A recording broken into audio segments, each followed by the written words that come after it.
અમદાવાદ મહાનગરપાલિકાના મેયર હિતેશ બારોટ અને અન્ય પદાધિકારીઓ શહેરના પૂર્વ વિસ્તારમાં ચાલી રહેલા વિકાસ કાર્યોની સમીક્ષા કરશે।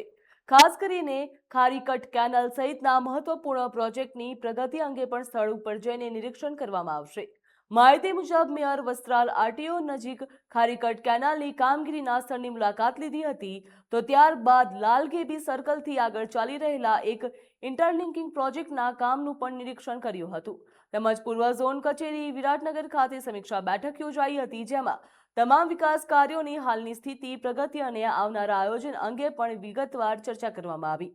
મ્યુનિસિપલ અધિકારીઓના જણાવ્યા અનુસાર શહેરના પૂર્વ વિસ્તારમાં ડ્રેનેજ કેનાલ અને જળ વ્યવસ્થાપન સંબંધિત પ્રોજેક્ટને લઈને ઝડપથી પૂર્ણ કરવામાં આવે તેની ઉપર ભાર મૂકવામાં આવી રહ્યો છે, જ્યાં સ્થાનિક સમસ્યાઓના ઝડપી નિરાકરણ માટે નિયમિત મોનિટરિંગ કરવામાં આવશે।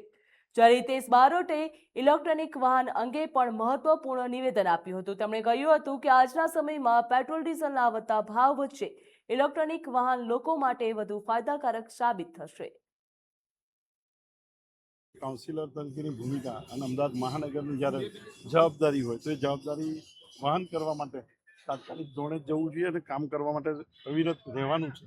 એ માટે અમે આજે શરૂઆત કરી છે મારા બધા જ મિત્રો સાથે, અમારી ટીમ સાથે ને વિસ્તારના કાઉન્સિલર અને અમારા માજી નેતા સાથે નીકળ્યા છીએ અને બધી જ જગ્યાએ જે રીતે કામ ચાલી રહેશે કામની વિઝિટ કરી ઝડપથી કામનું નિરાકરણ આવે। આ ખારીકટ કેનાલનો આપણો જે પ્રશ્ન હતો 102 વર્ષથી વધારે જૂની કેનાલ જે રીતે કામ આપણે પૂર્ણ કર્યું છે, ખાલી 45 મીટરના કામ માટે બાકી હતું એ કામ પાણી વહેતું કરવાના કારણે આપણે બંધ રાખ્યું હતું।